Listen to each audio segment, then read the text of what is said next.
नमस्कार। अंबेडकर जी की कर्मभूमि में आकर आज मुझे बहुत खुशी हो रही है। कांग्रेस का फाउंडेशन डे है और आज हम नागपुर में आपसे बात करने, आपसे मिलने आए हैं। देश में विचारधारा की लड़ाई चल रही है।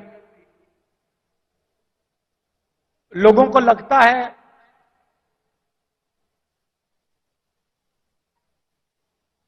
कि राजनीतिक लड़ाई है, सत्ता की लड़ाई है। वो है,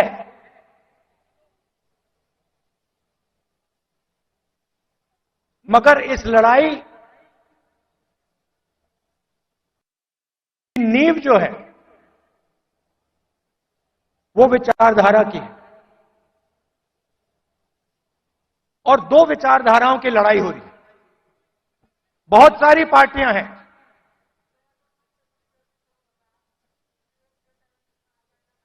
एनडीए में है, इंडिया अलायंस में है,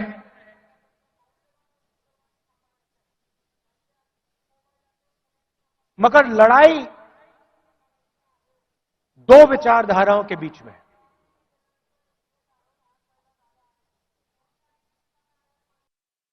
कुछ दिन पहले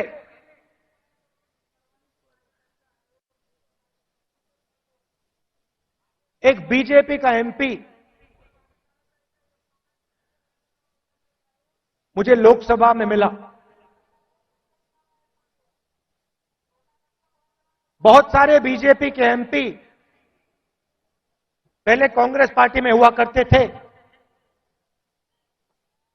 ये भी कांग्रेस पार्टी में था।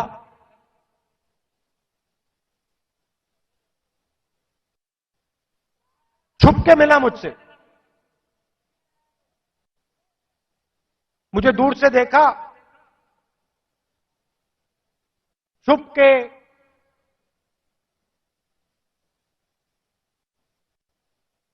डर से कहता है, राहुल जी आपसे बात करनी है।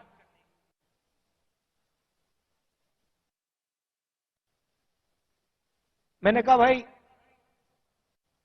क्या बात करनी है, तुम तो बीजेपी में हो।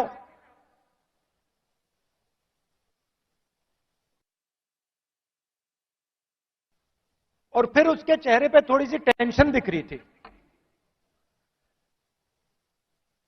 तो मैंने पूछा सब कुछ ठीक है क्या? मैंने सोचा शायद घर में कोई बीमार हो, कोई दुर्घटना हो गई हो। मैंने पूछा सब कुछ ठीक है? कहता है नहीं।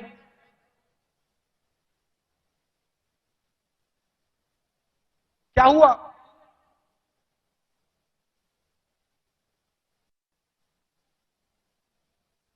राहुल जी बीजेपी में रहकर सहा नहीं जाता।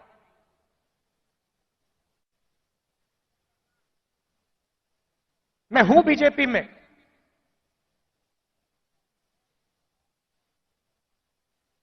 मगर दिल मेरा कांग्रेस में है।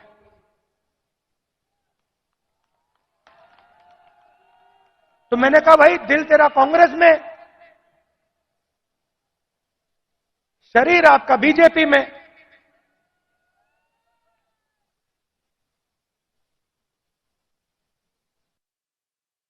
मतलब दिल शरीर को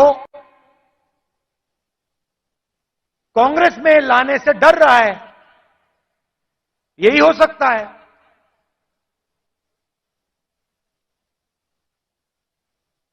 मैंने कहा मन क्यों नहीं बनता वहां? आप एमपी हो,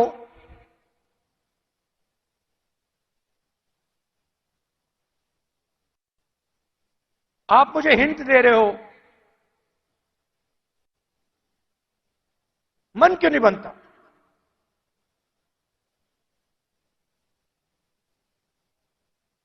कहता है राहुल जी, बीजेपी में गुलामी चलती है। जो ऊपर कहा जाता है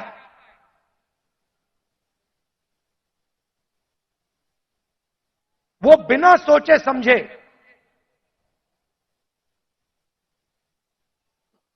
करना पड़ता है। हमारी कोई सुनता नहीं।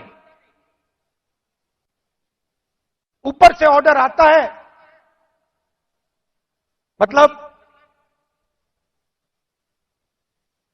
जैसे पहले राजा ऑर्डर देते थे,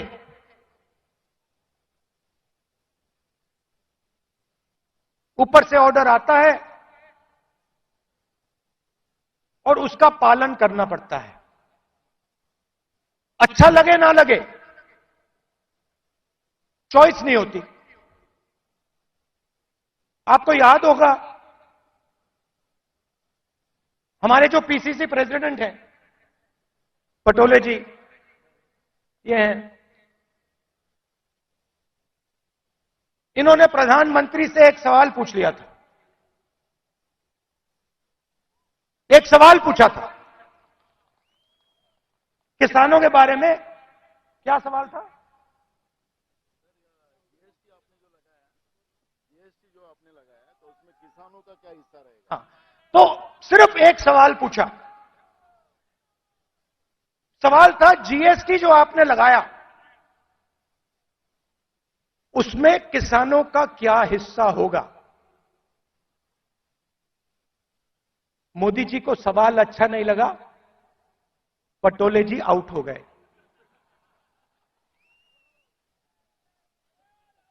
तो उनकी विचारधारा राजाओं की विचारधारा है, किसी की सुननी नहीं।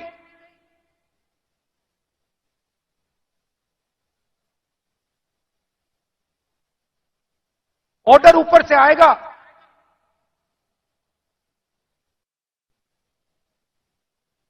आपको ऑर्डर का पालन करना पड़ेगा।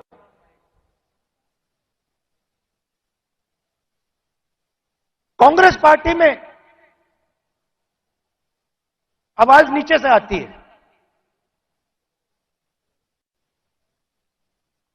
हमारा छोटा सा छोटा कार्यकर्ता हमारे किसी भी नेता को टोक सकता है। सही है ना? हमारे कार्यकर्ता मेरे सामने आते हैं और मुझे कहते हैं राहुल जी, ये जो आपने किया मुझे अच्छा नहीं लगा। और फिर मैं उनको समझाता हूं कि देखिए मैंने ये इस कारण किया, और मैं उनकी सुनता हूं। उनकी जो आवाज है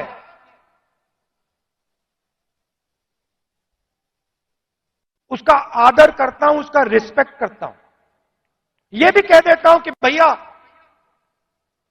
मैं आपकी बात से सहमत नहीं हूं,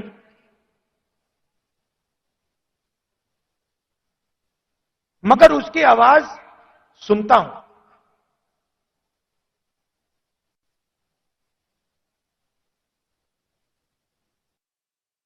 लोग कहते हैं कांग्रेस पार्टी ने क्या किया।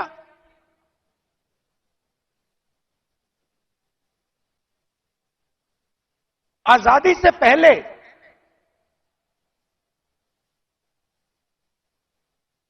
अगर आप इस देश में आते, 500-600 राजा थे, अंग्रेज थे, राजाओं का गन सलूट होता था,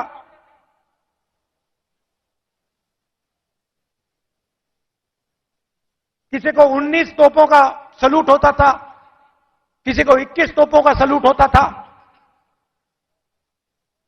अगर हिंदुस्तान की जनता को इस देश में कोई अधिकार नहीं था, कोई अधिकार नहीं था,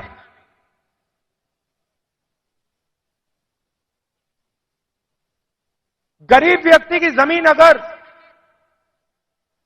राजा को अच्छी लगी, 1 सेकंड में उसको ले जा सकता था। ये सारे के सारे अधिकार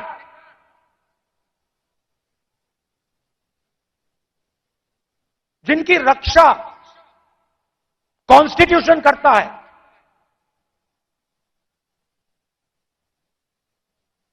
जो अंबेडकर जी ने, गांधी जी ने, नेहरू जी ने खून पसीना देके बनाया, ये कांग्रेस पार्टी ने दिया है। और आरएसएस के लोग, बीजेपी के लोग इसके खिलाफ थे। आज झंडे के सामने खड़े हो जाते हैं, सलूट मारते हैं। सालों के लिए इन्होंने तिरंगे को सलूट नहीं मारा था। तो सारे के सारे अधिकार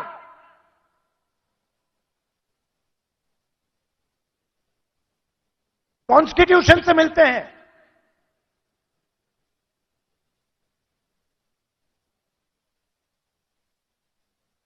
और राजा जो भी करना चाहता था करता था, उसके लिए कोई कानून नहीं थे। यह काम कांग्रेस पार्टी ने किया और यह हिंदुस्तान के इतिहास में, हजारों साल के इतिहास में पहली बार किया गया है। पहली बार एक हिंदुस्तानी को एक वोट दिया गया, चाहे वो दलित हो, आदिवासी हो, महिला हो, जनरल कास्ट का हो, तमिल हो, बंगाली हो, उत्तर प्रदेश का हो। हिंदुस्तान के हर नागरिक को कॉन्स्टिट्यूशन एक वोट देता है।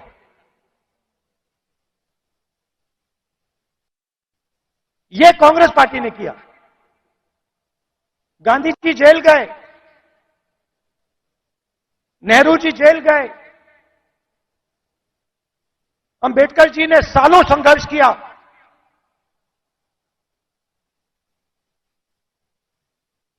यह कांग्रेस पार्टी ने, अंबेडकर जी ने, सबने मिलकर दिया है। हमारी विचारधारा कहती है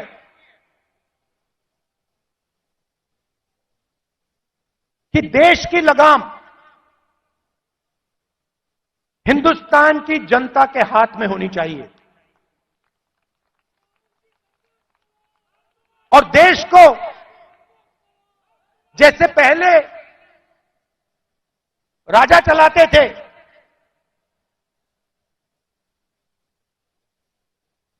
वैसे नहीं चलाया जाना चाहिए। हम जनशक्ति की बात करते हैं, लोक शक्ति की बात करते हैं। आप हमारे सारे के सारे कानून देखिए। आजादी की लड़ाई देश की जनता ने लड़ी थी, राजा महाराजाओं ने नहीं लड़ी थी। उनकी पार्टनरशिप थी अंग्रेजों के साथ। लोग भूल जाते हैं, लोग सोचते हैं कि आजादी की लड़ाई सिर्फ अंग्रेजों के खिलाफ थी। नहीं, अंग्रेजों की लड़ाई अंग्रेजों के खिलाफ थी और राजा महाराजाओं के भी खिलाफ थी। यह सच्चाई है। पार्टनरशिप थी, राजाओं महाराजाओं की, अंग्रेजों की पार्टनरशिप थी, उसके खिलाफ कांग्रेस पार्टी लड़ी थी। किसके लिए लड़ी थी? गरीब जनता के लिए लड़ी थी। अगर आप यहां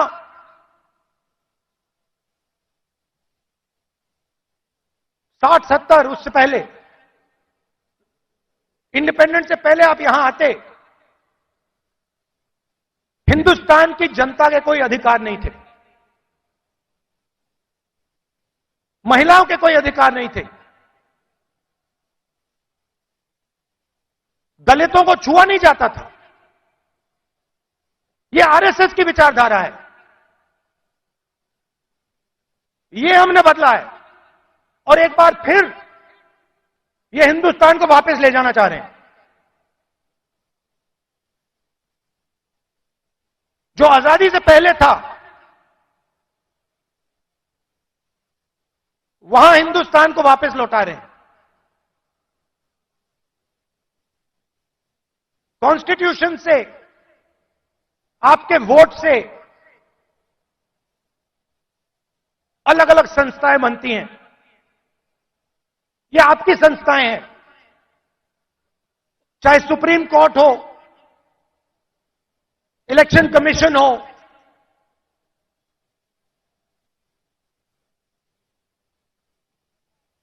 ये आपकी संस्थाएं हैं। सारे के सारे इंस्टीट्यूशंस पर ये कब्जा कर रहे हैं। आप हिंदुस्तान की सारी यूनिवर्सिटी देख लीजिए, सारे के सारे वाइस चांसलर आज एक संगठन के हैं। उनको आता होता कुछ है नहीं, कुछ नहीं आता उनको। हिंदुस्तान के वाइस चांसलर आज मेरिट पे नहीं बनते हैं। हिंदुस्तान के वाइस चांसलर आज अगर एक संगठन में हैं तब बन सकते हैं। तो सारे के सारे जो इंस्टीट्यूशंस हैं जिससे आपकी आवाज की रक्षा होती है, जिससे आप देश को चलाते हो, इन सब का ये कब्जा कर रहे हैं। मीडिया को देख लीजिए, कहा जाता था कि मीडिया लोकतंत्र के रखवाले हैं। मैं आपसे पूछता हूं, क्या आपको लगता है कि आज हिंदुस्तान का मीडिया लोकतंत्र की रक्षा कर रहा है? सुन लीजिए,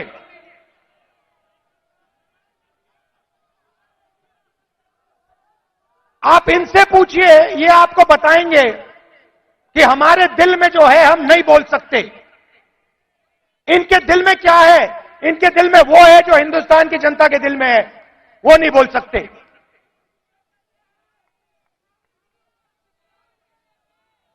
तो सारी की सारी संस्थाएं का कब्जा कर दिया मीडिया प्रेशर में। सीबीआई का प्रेशर है, ये देखो ईडी का प्रेशर है।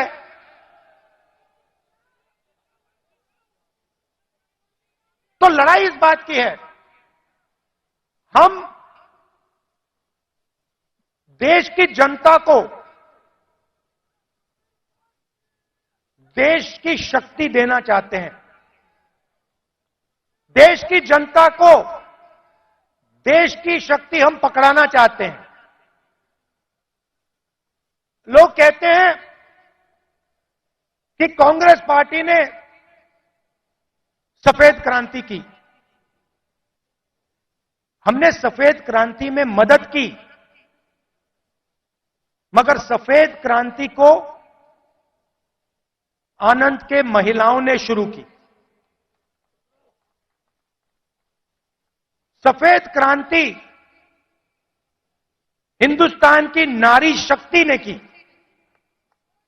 हरी क्रांति देश के किसानों ने की। किसानों की शक्ति ने हरी क्रांति की। आईटी रेवोल्यूशन देश के युवाओं ने किया।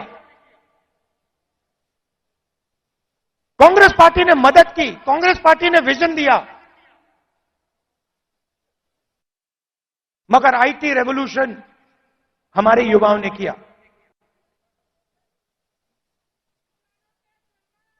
अब मैं आपसे पूछना चाहता हूं कि पिछले 10 साल में नरेंद्र मोदी जी ने कितने लोगों को रोजगार दिया है? 40 साल से सबसे ज्यादा बेरोजगारी आज है। और हिंदुस्तान की युवाओं की जो शक्ति है, करोड़ों युवाओं की जो शक्ति है, वो जाया हो रही है। आजकल हिंदुस्तान का युवा जॉब नहीं करता है। आजकल हिंदुस्तान का युवा 7-8 घंटे मोबाइल फोन पे कभी इंस्टाग्राम देखेगा, कभी फेसबुक देखेगा। ये सच्चाई है हिंदुस्तान की, और उसकी शक्ति जाया हो रही है।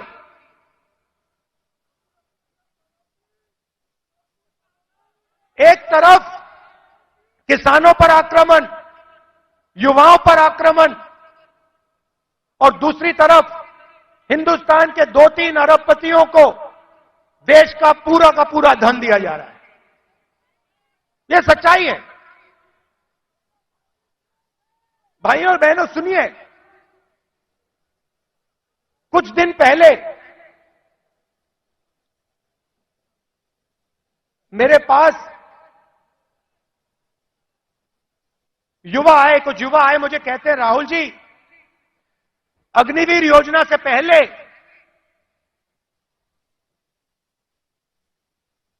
हमें आर्मी में ले लिया गया था।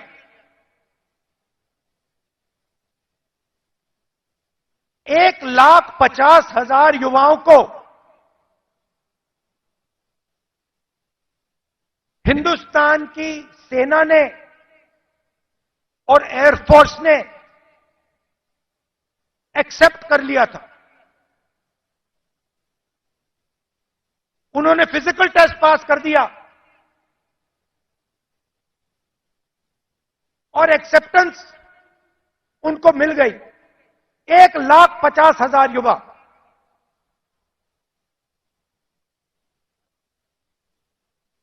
मोदी सरकार ने अग्निवीर योजना लागू की और 1,50,000 युवाओं को उन्होंने आर्मी में, एयरफोर्स में नहीं आने दिया।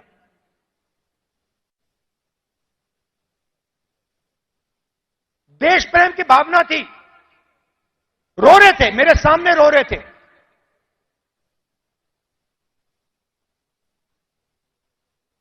आंसू आ रहे थे, कह रहे थे सरकार ने हमारी जिंदगी बर्बाद कर दी है, जिंदगी खत्म कर दी, हमारा मजाक उड़ाया जाता है। गांव में हमें झूठे सैनिक कहा जाता है। इतनी भी इज्जत नहीं रखी। उनको अग्निवीर योजना में भी नहीं आने दिया।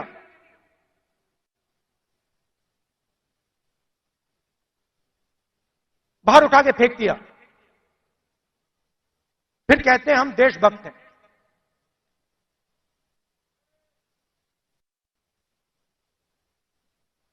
इससे देश का फायदा नहीं होने वाला।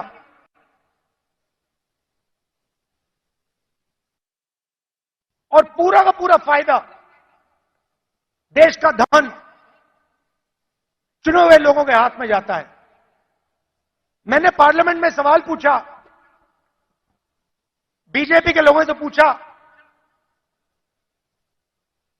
हिंदुस्तान को 90 लोग चलाते हैं, आईएएस के अफसर हैं, पूरे बजट को बांटते हैं। पार्लियामेंट में पूछा कि इनमें से ओबीसी कितने हैं, दलित कितने हैं, आदिवासी कितने हैं। बीजेपी के लोग चुप हो गए। ओबीसी की कम से कम 50% आबादी है, दलितों की 15% आबादी है,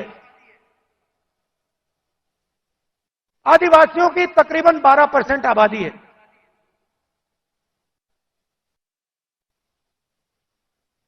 90 अफसर में से 3 ओबीसी हैं।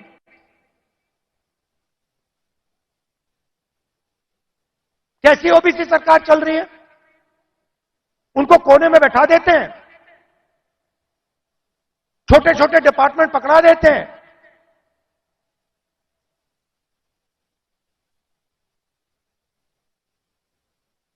हिंदुस्तान की सबसे बड़ी कंपनी, 100-200 सबसे बड़ी कंपनी की लिस्ट निकालो,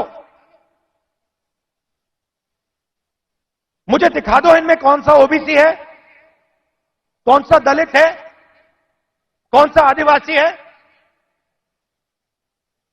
स्टेट की ब्यूरोक्रेसी में दिखा दो।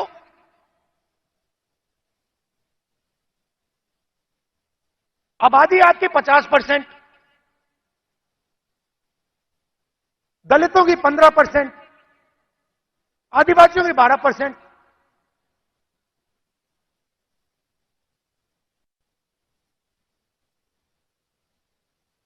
और भागीदारी आपकी कहीं भी नहीं।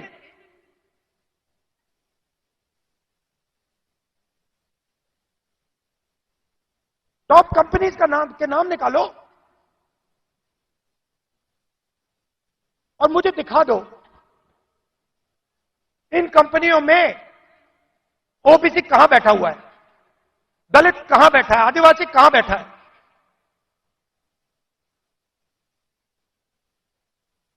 और ये सिर्फ मैं आईएएस की बात नहीं कर रहा हूं, हर फील्ड में यह हालत है।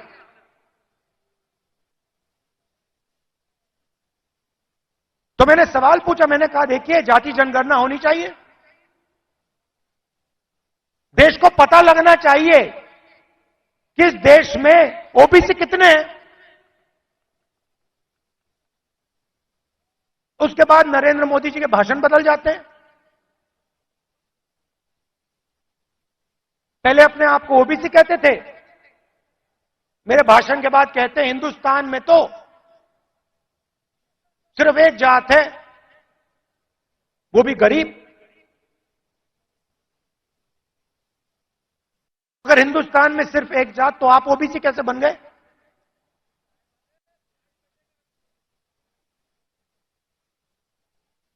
तो हमने निर्णय ले रखा है, जैसे ही हमारी सरकार आएगी, दिल्ली में आएगी, हम जाति जनगणना आपके लिए करके दिखा देंगे।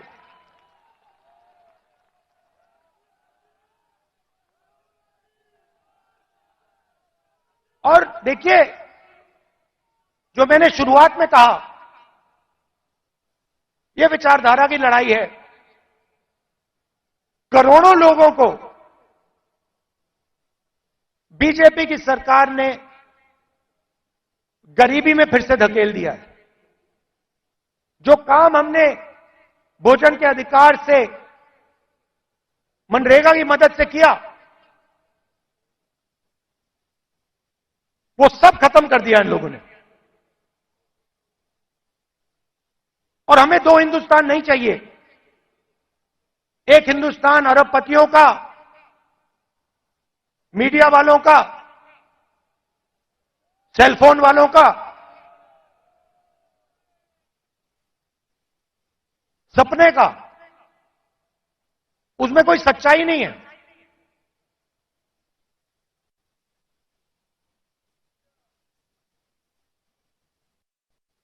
हिंदुस्तान के युवा सोशल मीडिया से जी नहीं सकते, कमा नहीं सकते। हिंदुस्तान के युवाओं को रोजगार की जरूरत है। यह काम नरेंद्र मोदी जी और एनडीए की सरकार नहीं कर सकती। यह काम सिर्फ इंडिया अलायंस कर सकता है, क्योंकि इस काम को करने के लिए हिंदुस्तान की जनता की आवाज को सुनना होगा, नफरत मिटानी होगी और इस देश को एक कर जोड़कर आगे जाना पड़ेगा। कन्याकुमारी से कश्मीर हम चले, 4000 किलोमीटर चले, नफरत के बाजार में मोहब्बत की दुकान हमने खोली। आप कांग्रेस पार्टी की विचारधारा समझना चाहते हो, इस लाइन से आप समझ जाओगे। सिर्फ एक लाइन की जरूरत है। अगर आपके दिल में हिंदुस्तान के लोगों के लिए मोहब्बत है, अगर आप नफरत के बाजार में मोहब्बत की दुकान खोलना चाहते हो, तो आप कांग्रेसी हो।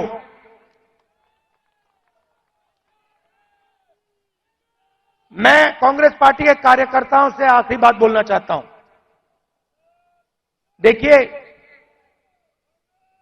ये जो पार्टी है, और महाराष्ट्र के कार्यकर्ताओं से खासतौर से बोलना चाहता हूं, क्योंकि आप स्पेशल हो। मैं महाराष्ट्र में चला, मैं जब भारत जोड़ो यात्रा में चल रहा था, जैसे ही मैं महाराष्ट्र के अंदर आया, मैंने सोचा कि देखो, ये कांग्रेस की जमीन है, ये कांग्रेसियों की जमीन है। इस जमीन में लोगों को कांग्रेस की विचारधारा बिना समझाए समझ आ जाती है। और अगर हमारी लड़ाई शुरू हुई तो महाराष्ट्र से हुई थी, इसलिए हम यहां नागपुर में आए हैं आपसे बात करने।